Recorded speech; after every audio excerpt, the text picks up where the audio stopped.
जय जय श्री राधे, जय जय श्री राधे, जय जय श्री राधे। भक्ति भक्ति भगवंत गुरु चतुर्नाम वपुएत, इनके पद बंदन की नाशे बेग्नियने। श्याम प्यारी कुंज बिहारी, जय जय श्री हरिदास दुलारी। श्याम प्यारी कुंज बिहारी, जय जय श्री हरिदास दुलारी। श्याम प्यारी कुंज बिहारी, जय जय श्री हरिदास दुलारी। आज के सत्संग में भूलदा भक्तगण जो भगवान को प्यारे भक्त हुए, ऐसे भक्तों का चरित्र वर्णन करेंगे। नाभाजी कहते हैं, गुण गण विशद गोपाल के, ऐते जन भई भूरदा। बोहित राम गोपाल को बरवर गोविंद मांडल। चीत स्वामी जसवंत गदाधर, अनंतानंद भल। हरिनाभ मिश्र दीनदास बचपाल, कन्नर जस गायन। गोसु रामदास नारद श्याम, पुण्य हरि नारायण। कृष्ण जीवन भगवान जन, श्यामदास बिहारी अमृतदास। गुण गण विशद गोपाल के, ऐते जन भई भूरदा। नाभाजी कहते हैं, अपने उपदेशों के द्वारा भगवान के विशद गुण गणों का महान दान देने वाले ये भक्त हुए।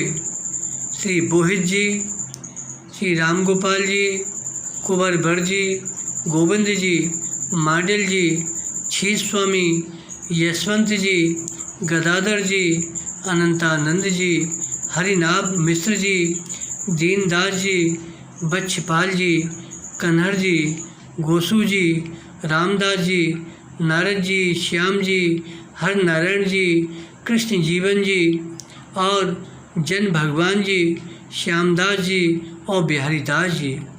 ये भागवत स्वयस के गायक, परम मधुर प्रेम रूपी अमृत के दाता हुए।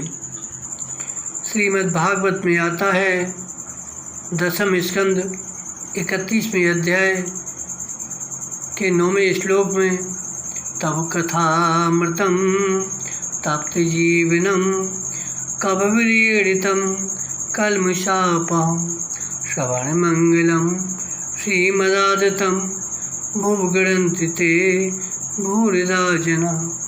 गोपियाँ कहती हैं, प्यारे श्याम सुंदर, तुम्हारी लीला कथा अमृत स्वरूप है। विरह से सताए हुए लोगों के लिए तो वह जीवन सर्वस्वी है। बड़े बड़े ज्ञानी भक्त कवियों ने उसका विस्तार से गान किया है। वह कथा सारे पाप ताप को तो मिटाती है, साथ ही श्रवण मात्र से परम मंगल का दान भी करती है। वह परम सुंदर और मधुर है। ऐसी तुम्हारी उस लीला कथा का जो दान करते हैं, वे वास्तव में भूलोक के सबसे बड़े दाता हैं, संत जन देते ही हैं। यहाँ पर ऐसे भूरदा भक्तों का चरित्र वर्णन कर रहे हैं। सबसे पहले श्री बोहित जी का चरित्र वर्णन करते हैं। बोहित जी अपने आश्रम में निवास करते हुए सदा भगवान के गुणों का गान किया करते थे। प्रेमी भक्त सुनकर कृतार्थ होते। इस प्रकार ये भवसागर से पार करने वाले जहाज ही थे। आश्रम के निकट एक भूत का निवास था। वह भी दूर से कथा सुनता। एक बार चांदनी की रात में आश्रम के समीप बहुत से ग्रामीण बालक खेल रहे थे। भूत भी आकर उनके साथ खेलने लगा। आपने सभी बालकों को आज्ञा दी, अब खेल बंद करके यहाँ मेरे पास आकर नाम संकीर्तन करो। आज्ञा पाकर सभी बालक आपके समीप आ गए, परंतु एक दूरी खड़ा रहा। श्री बोहित जी के बुलाने पर भी नहीं आया। तब आपने बालकों को आज्ञा दी, इसे पकड़ कर लाओ। बालक पकड़ने गए परंतु वह पकड़ में नहीं आता। कई बालकों के मिलकर पकड़ने पर भी वह छूट जाता, अलग खड़ा दिखाई पड़ता। अंत में आपने आज्ञा दी, इसकी चोटी पकड़ लो, फिर नहीं छूट सकेगा। ऐसा ही हुआ। समीप आने पर आपने उससे पूछा, बता तू कौन है? उसने कहा, मैं पूर्व जन्म में राजपूत था। कुसंग के कारण मेरी बुद्धि भ्रष्ट हो गई थी, अतः जुआ, चोरी आदि कुकर्मों में हमें आदत पड़ गई थी। मैंने निरपराधनी सुशीला अपनी पत्नी का वध कर दिया। उसी पाप के फलस्वरूप मुझे प्रेत योनि मिली है। किंचित अनिच्छा से कथा श्रवण का यह उत्तम फल मुझे मिला कि आपके आश्रम के निकट रह रहा हूँ, आपके द्वारा कही हुई कथा को सुन रहा हूँ। अब आप कृपा करके मेरा उद्धार कीजिए। मैं कभी किसी को सताता नहीं हूँ, आपकी शरण में हूँ। उसकी दीनता भरी वाणी सुनकर आपने उसके कान में भगवान का नाम सुनाया, चरणामृत दिया। वह मुक्त हो गया। आकाश में उज्जवल प्रकाश छा गया। सभी को श्री बोहित जी की दानशीलता एवं शक्ति का परिचय मिला। अब आगे वर्णन श्री हरिनाभ मिश्र जी का चरित्र वर्णन करते हैं। ये परम सुशील, सदाचारी, साधु सेवी एवं सच्चे उपदेशक थे। जिस समय आप भगवान की कथा कहते, उस समय सभी श्रोताओं को देह गेय का स्मरण नहीं रहता। आपके उपदेश से अनंत जीवों का कल्याण होता। एक ब्राह्मण आपका शिष्य था। उसने आकर प्रार्थना की, भगवान मेरा एक पुत्र कुसंग में पड़ गया है, इसलिए वह कुकर्मी हो गया है। सभी कर्म धर्म एवं देवों की निंदा करता है। इनमें उसकी थोड़ी सी भी श्रद्धा नहीं है। मेरे समझाने से भी वह नहीं मानता है। आप कृपा करके कोई उपाय बताइए जिससे उसका उद्धार हो जाए। श्री मिश्र जी ने कहा, उसे मेरे पास भेजा करो। यहाँ आएगा तो उसे सत्संग मिलेगा। मैं समझा बुझाकर उसे ठीक कर दूंगा। ब्राह्मण ने आकर पुत्र से कहा, तू गुरुजी के पास नित्य जाया कर, उससे तेरी बुद्धि शुद्ध हो जाएगी। उसने पिता की बात न मानकर उनका तिरस्कार किया। उसे सत्संग में जाने से चिढ़ थी। ब्राह्मण ने आकर सब समाचार गुरुजी को बताया। तब इन्होंने कहा, तुम चिंता मत करो, अब मैं ही कोई न कोई उपाय करूँगा। संयोगवश एक दिन जब उस ब्राह्मण का पुत्र इनके आश्रम के समीप होकर निकला तो इन्होंने थोड़ा सा जल उसके ऊपर डाल दिया। कृपापूर्ण जल का स्पर्श पाते ही उसके पाप नष्ट हो गए, उसके विचार बदल गए, बुद्धि निर्मल हो गई, अतः नित्य सत्संग में आने लगा। धीरे धीरे श्री मिश्र जी की रसमयी कथा को सुनने की आदत पड़ गई। अब तो वह कुसंग और दुराचार से बहुत दूर रहने लगा। अब कथा प्रसंग के बिना उसे रहा नहीं जाता। वह विष्णु भगवान का अनन्य उपासक बन गया। अब श्री बच्छपाल जी का चरित्र वर्णन करते हैं। आप अनन्य भगवत भक्त थे। आपने अपने भजन के प्रताप से असंख्य जीवों का कल्याण किया। आपकी माताजी को कालज्वर आया। यम के दूत उसे डराने और ले जाने की तैयारी करने लगे। माता को बड़े कष्ट का अनुभव हो रहा था। उनकी शरीर की सुध-बुध नहीं रही, कंठ अवरुद्ध हो गया। श्री बच्छपाल जी घर पर नहीं थे। बाहर से आकर उन्होंने माता का कष्ट देखा तो वहीं भगवान की कथा और नामों का गायन आरंभ कर दिया। उसे सुनते ही यमदूत भाग गए और विष्णु पार्षदों ने आकर दर्शन दिया। स्वस्थ होकर माताजी ने यमदूतों के द्वारा प्राप्त कष्ट का वर्णन करते हुए कहा, तुम्हारे कीर्तन से मुझे बड़ा सुख मिला, मेरा सारा कष्ट दूर हो गया। तू धन्य है, तूने नरक से मेरा उद्धार कर दिया। यमदूत मुझे मार रहे थे, ये विष्णुदूत अब सादर विमान पर बैठा कर ले जा रहे हैं। अब श्री शीश स्वामी जी का चरित्र वर्णन करते हैं। इनका जन्म 1572 में हुआ था। ये अष्टछाप के कवियों में इनका वर्णन आता है। आप श्री मथुरा के चतुर्वेदी ब्राह्मण सुबल सखा के अवतार थे। वीर प्रकृति के कारण यह किसी से दबते नहीं थे। इनके 4 साथी और थे। ये 5 नामी गामी प्रसिद्ध थे। उनमें ये छीतू चौबे सरदार थे। आए गए तीर्थ यात्रियों से और मथुरा वासियों से भी ये अपनी भेंट पूजा राजी राजी, कभी कभी गैर राजी भी लिया करते थे। इससे प्राय लोग इनसे भयभीत रहते और इन्हें गुंडा पंडा कहते थे। जिस समय इनकी अवस्था लगभग 20 वर्ष की थी, उस समय श्री विट्ठलनाथ जी की दिव्य भक्ति निष्ठा की चर्चा चारों ओर तेजी से फैल रही थी। एक दिन छीतू चौबे की मित्र मंडली में श्री विट्ठलनाथ जी की चर्चा छड़ गई। ये लोग कहने लगे, गोकुल के गोसाई जी जादू टोना बहुत अच्छा जानते हैं। जो कोई भी उनके पास पहुंच जाता है, उसके ऊपर जादू चलाकर उसे मोहित कर लेते हैं।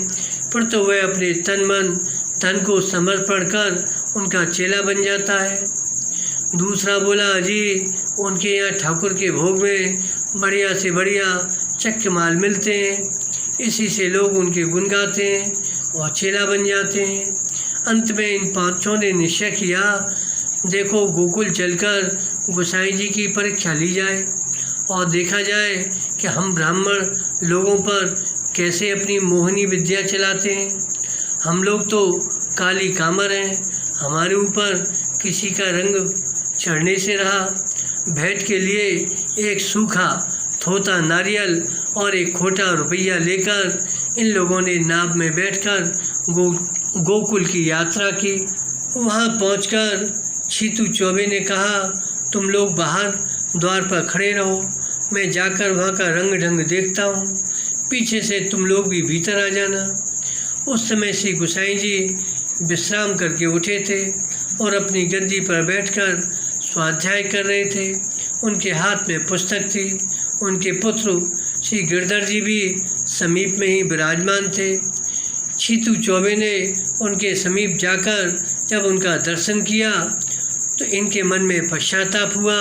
मैं दिव्य देव स्वरूप शांत महापुरुष की मस्करी और परीक्षा लेने आया, मुझे धिक्कार है। इन्होंने नारियल और रुपए को छिपा लिया और गोसाई जी को दंडवत की। तब वे मुस्कुरा कर बोले, आओ शीश स्वामी, कहो अच्छी तरह से हो ना, तुम बहुत दिनों में दिखाई पड़े।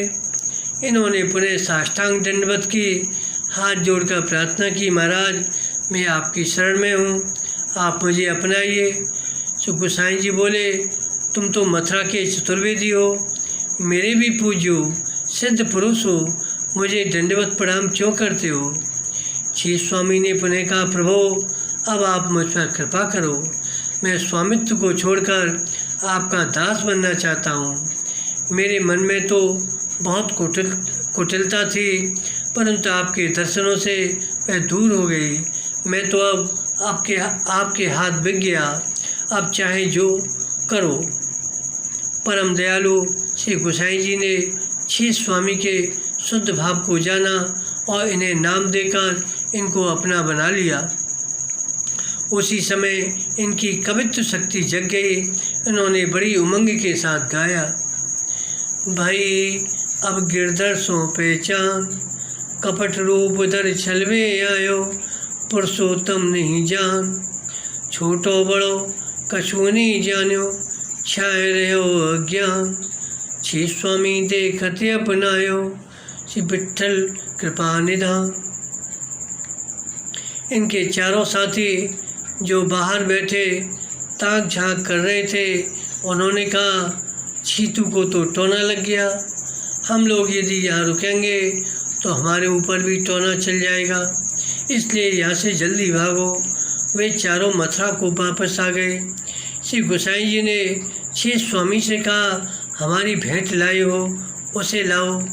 ये मन में विचार करने लगे, नारियल और रुपया तो भेंट के योग्य नहीं है, ये सर्वज्ञ हैं, इनसे कुछ छिपा नहीं है। जैसे इन्होंने मुझ थोते खोटे को अपनाया, उसी तरह से मेरी भेंट भी स्वीकार करेंगे। ऐसा विचार कर डरते डरते इन्होंने भेंट रखी।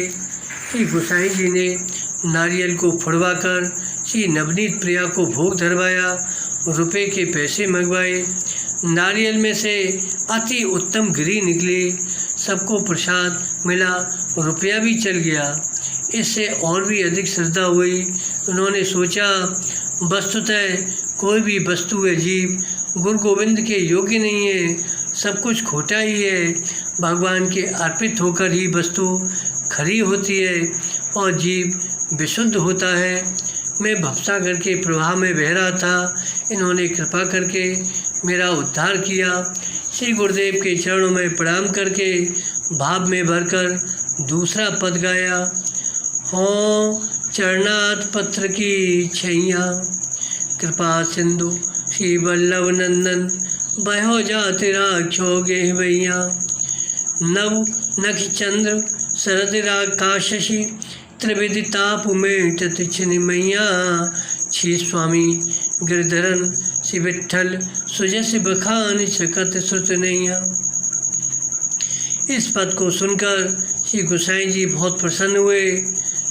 श्री स्वामी से कहा, महाराज वेद भी। श्री स्वामी बोले, महाराज वेद भी आपकी महिमा का पार नहीं पाते, तो उसे तुच्छ कभी क्या गाएगा।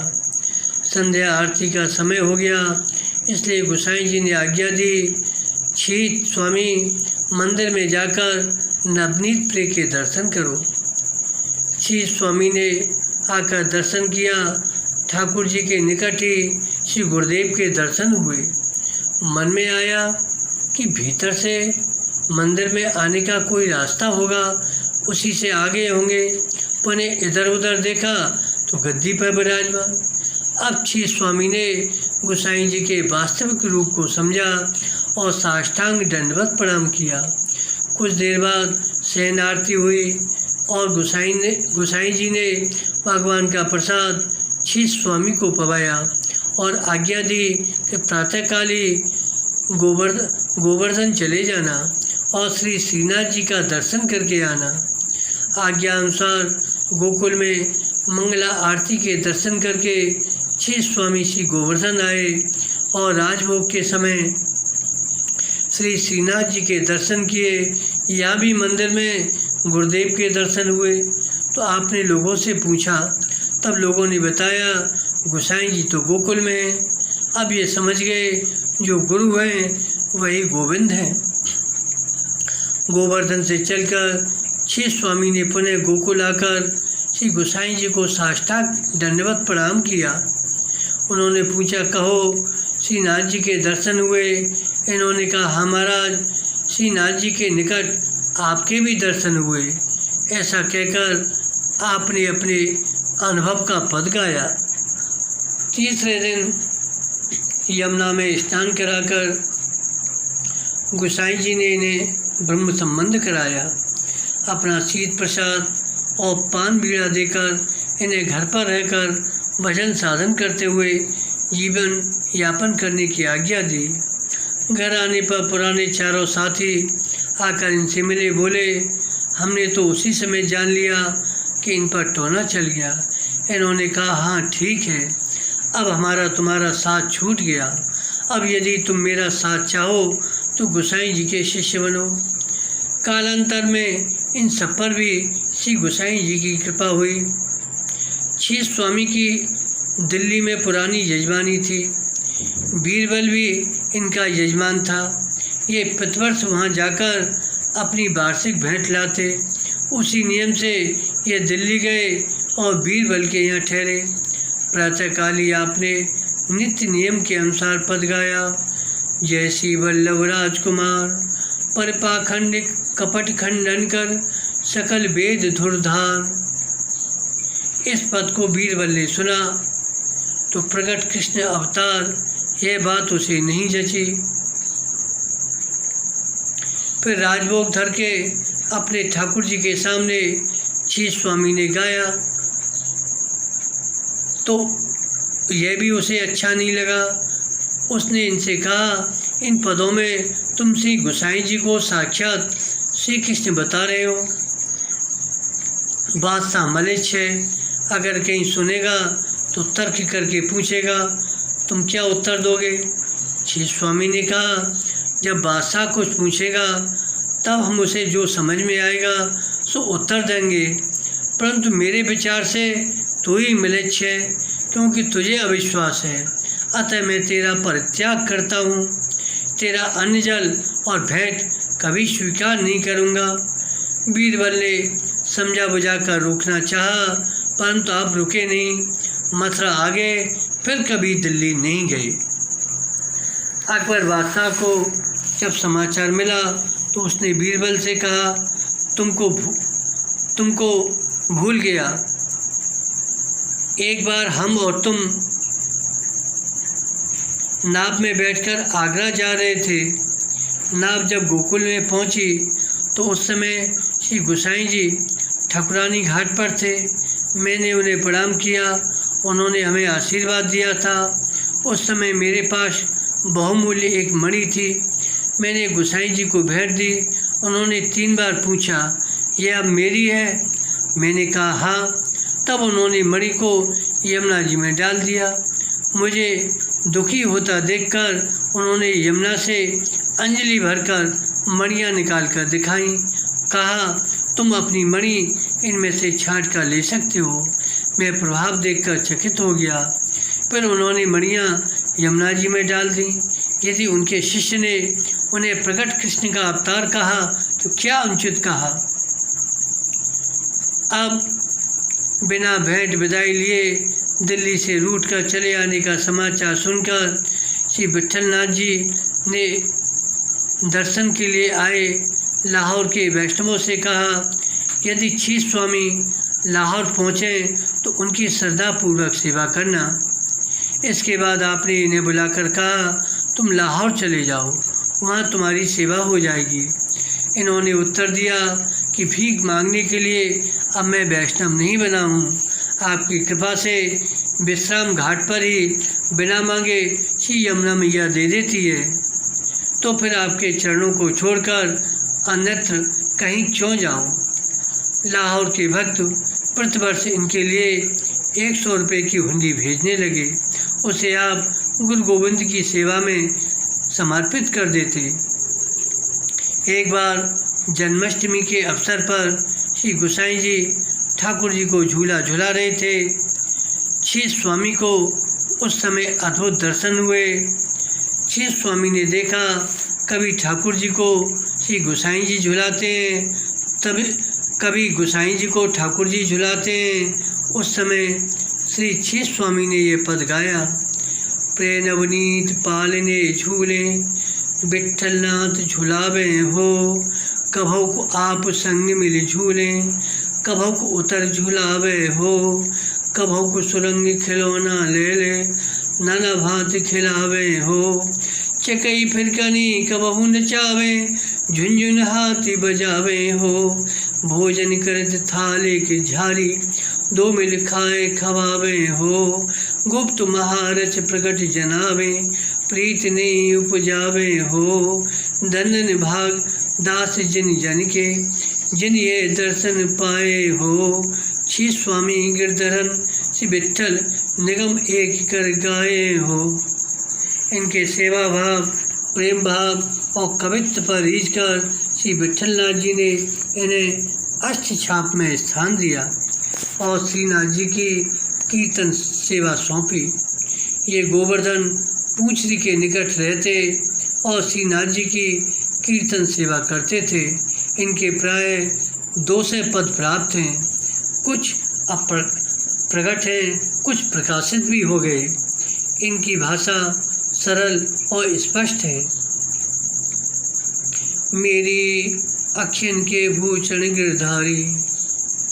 मेरी अखियन गिरधर भावे, कहा कहो तो सो सुन सजनी, उतही कोट धावे। मोर मुकुट कानन कुंडल लख, तनगत सब विशिरावे। बाजूबंद कंठ मणिभूषण, निरख निरख सजु पावे। छी स्वामी कट क्षुद्र घंटिका, नूपुर पदई सुनावे।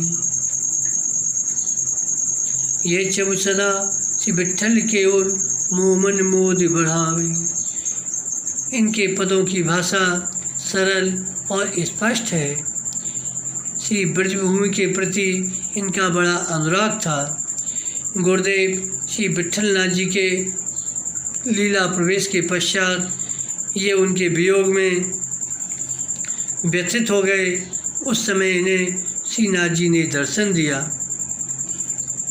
बेहरत साधो रूप धरे, इस पद को गाते गाते अपने निवास स्थान पूंछरी पर ही आपने विक्रम संवत 1642 में शरीर छोड़ा और नित्य लीला धाम में प्रवेश किया।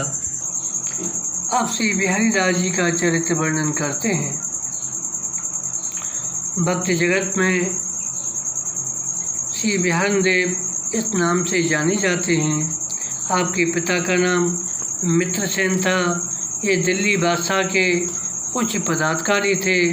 आप सब प्रकार के सुखों से संपन्न थे, परंतु संतान के बिना सभी सुख फीके लगते थे। पंडित चतुर्भुजी नाम के एक आपके घनिष्ठ मित्र थे। इन्हें स्वामी श्री हरदास जी की कृपा से पुत्र की प्राप्ति हुई। अतः इन्होंने अपने मित्रसेन के लिए श्री स्वामी जी से प्रार्थना की। श्री चतुर्भुजी के कहने से मित्रसेन भी श्री स्वामी जी के दर्शन के लिए वृंदावन आए। इन्हें भी स्वामी जी की कृपा से श्रावण शुक्ला तृतीया को एक पुत्र रत्न की प्राप्ति हुई। उसका नाम बिहारी दास हुआ। पंडित चतुर्भुज जी के पुत्र श्री कृष्णदास जी थे। वे भी श्री स्वामी जी के कृपा पात्र और अनन्य रसकों में से थे। ये रात दिन नित्य विहार उपासना में इतने लीन रहते, अन्य बातों की सुध बुध नहीं रहती। इसलिए आपके द्वारा रचित कोई साहित्य का अन्य विवरण नहीं मिलता। पिता के देहांत के बाद श्री बिहारी दास जी राज सेवा में नियुक्त हुए। एक बार आसाम पर आक्रमण करने के लिए आपको खाना के साथ जाना पड़ा। वहाँ युद्ध एवं उनकी रीति नीति से आपके मन में दुख, उसके बाद वैराग्य उत्पन्न हो गया। आपने मन में दृढ़ निश्चय किया, अब यवनों की नौकरी नहीं करनी है। छुटकारा पाने का कोई रास्ता नहीं दिखाई पड़ा तो आपने अपने ही हाथ से अपना एक हाथ काट डाला। इस महान प्रायश्चित से प्रारब्ध क्षीण हो गए और यवन राज की सेवा से सहज में मुक्ति मिल गई। श्री धाम वृंदावन आकर निर्वन में श्री स्वामी जी के चरणों का स्पर्श करते ही आपका कटा हुआ हाथ ज्यों का त्यों हो गया। श्री स्वामी जी की आज्ञा से श्री विट्ठल प्रफुल्ल देव जी ने इन्हें शिक्षा दीक्षा प्रदान की और निकुंज महल की उपासना का रहस्य बताया। तभी से श्री बिहारन देव जी इस नाम से आप प्रसिद्ध हुए। आपकी गुरु गोविंद में निष्ठा और कहनी रहनी ऐसी थी कि आपके समकालीन श्री हरिराम व्यास जी को कहना पड़ा, सांची प्रीत बिहारिन दासें के करवा के कुंज कामरी के गुर श्री स्वामी हरिदासें प्रतिबाधिक से सखत न तिनको जानत नहीं कहा कहता से महामाधुरी मत मुदित वे गावत रजस जगत उदासें छिन ही छिन पर तीत बढ़त रसरीत निरख बदन विलासें अंचंग नित्य विहारी विलोकत ये आच निधवन बस व्यासे। श्री स्वामी हरदास जी के निकुंज प्रवेश के 7वें दिन ही जब स्वामी विट्ठल प्रफुल्ल देव जी भी श्री स्वामी स्वरूप में लीन हो गए तो इनके स्थान पर श्री बिहारन देव जी ही विराजमान हुए। श्री बिहारी जी की सेवा में आप उसी लाड़ चाप से सेवा करते थे, किंतु कभी कभी नित्य खेल की भावना में ऐसे लीन हो जाते कि देह कृत्य की भी सुध बुध भूल जाते। एक दिन आप स्नान करने के लिए श्री यमुना जी के किनारे गए।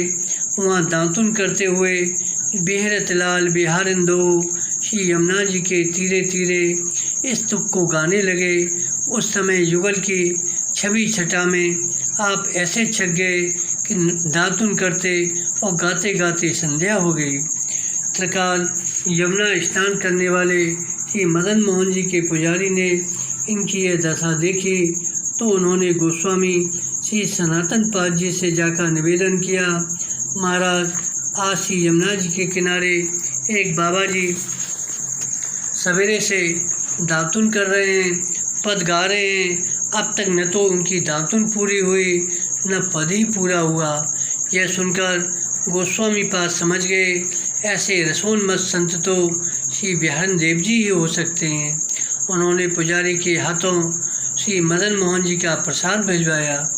पुजारी के द्वारा कई बार कहने पर भी आपका ध्यान नहीं दिया तो पुजारी श्री गोस्वामी जी के पास लौट आया। गोस्वामी जी ने कहा, उनसे जाकर यह कहो श्री स्वामी जी का प्रसाद लाया हूँ। पुजारी ने जाकर जब इस प्रकार कहा तो स्वामी बिहारन देव जी ने तुरंत उठकर हाथ फैलाकर प्रसाद ग्रहण किया। तब आपको अपनी दशा का भान हुआ। उसी समय स्नान आदि करके आए और बिहारी जी की सेवा की। मूलचंद नामक माठ गांव के एक ब्राह्मण आपकी सेवा में सामग्री लाया करते थे। आप कभी यमुना जी के किनारे बैठे मिलते तो कभी किसी लता कुंज में। आपकी इस तन्मयता को देखकर उसने स्वयं श्री बिहारी जी की सेवा प्राप्त करने की प्रार्थना की। आपने उसकी भाव भक्ति देखकर उसे श्री बिहारी जी की सेवा सौंप दी। कुछ समय पश्चात उसका देहांत हो गया। उसके भाई ने श्री बिहारी जी की सेवा की, उसकी भी मृत्यु हो गई। तो कुछ काल तक आपने फिर स्वयं सेवा की। फिर गोस्वामी श्री जगन्नाथ जी पर प्रसन्न होकर आपने उन्हें सेवा सौंपी। तब से अब तक श्री बिहारी जी की सेवा उन्हीं के वंशज करते चले आ रहे हैं। सुहावनी शरद ऋतु का समय था। निधवन का सौंदर्य सीमा को पार कर रहा था। श्री बिहारन देव जी नेत्र मूंद कर प्रिया प्रीतम की कुंज क्रीड़ा के अवलोकन में निमग्न हो रहे थे। उसी समय त्रिभुवन मोहन श्याम सुंदर अपने सखाओं के साथ खेलते हुए वहाँ आ पहुँचे। सखा श्री कृष्ण से पूछ बैठे, अरे कन्हैया देख, आँखों को बंद करके ये कौन बैठा है? श्याम सुंदर ने कहा, रहने दो, तुम्हें क्या पड़ी, संत को अपना भजन करने दो। सखाओं ने आग्रह किया, नहीं भैया, संत से कुछ वार्तालाप सत्संग करना चाहिए। नंद नंदन ने श्री बिहारन देव के समीप आकर उन्हें पुकारा, बाबा जरा आंखें तो खोलो। दो तीन आवाज़ों का कुछ प्रभाव नहीं हुआ तो सबने मिलकर पुकारा। तब आपका ध्यान उधर आया। आंख बंद किए बोले, तुम लोग कौन हो, क्या बात है? श्री कृष्ण ने कहा, मैं वही हूँ जिसका तुम ध्यान कर रहे हो। साथ में मेरे सखा हैं। उन्होंने पूछा, आपके साथ श्री स्वामी जी भी हैं क्या? प्रभु ने उत्तर दिया, वे तो नहीं हैं। आपने कहा, तो आपने जिसके चित्त वित्त का अपहरण कर रखा है उसी के पास जाओ। हम तो श्री स्वामी हरदास जी के अंक में विराजमान युगल किशोर के अनन्य उपासक हैं। उनके बिना और किसी को नहीं चाहते, यही हमारा हठ है। आपके इस प्रेमपूर्ण हठ पर रीझकर श्री स्वामी जी की गोद में विराजमान श्री युगल किशोर ने आपको दर्शन देकर कृतार्थ किया। लगभग 98 साल की आयु में आपने शरीर को त्याग कर नित्य निकुंज लीला में प्रवेश किया। आप श्री स्वामी जी के द्वारा प्रवर्तित वृंदावन की निकुंज उपासना के सुदृढ़ स्तंभ, रस सिद्धांत के महान तत्वज्ञ एवं उसके भाष्यकार थे। आपकी वाणी ओजस्विनी एवं रसीली है। उसमें स्वामी जी के सिद्धांतों का विवेचन है। रस और सिद्धांत दोनों प्रकार की आपकी रचनाएं हैं। श्री व्यास जी, श्री दुबदास जी आदि ने आपकी कहनी रहनी, निर्भयता आदि की प्रशंसा की है। इस तरह से स्वामी आनंद प्रद श्री स्वामी बिहारंदास जी का चरित्र वर्णन किया गया। बोलो भक्ति भगवान की जय, श्री श्यामा श्याम की जय, श्री बांके बिहारी लाल की जय। जय जय श्री राधे, जय जय श्री राधे। आनंद प्रद श्री स्वामी हरदास जी महाराज की जय। जय जय श्री राधे।